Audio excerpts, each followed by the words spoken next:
Oh, God. Oh, please help me.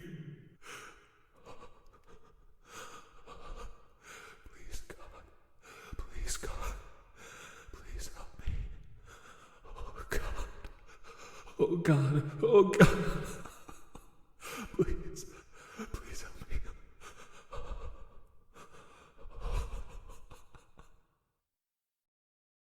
The hell was that?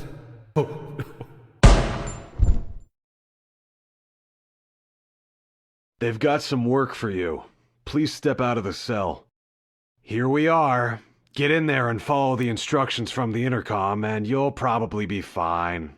Are you deaf or what? Do as I said, or we'll just terminate you and get the guy from the next cell. This one must be retarded or something. Close the door and open the gas valves. Just follow me.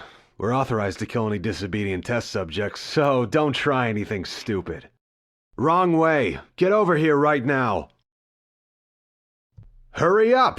They're waiting for you. I ain't in the mood for this shit. I have no problem putting a bullet in your head if you don't start cooperating. Alright, fine. Be that way.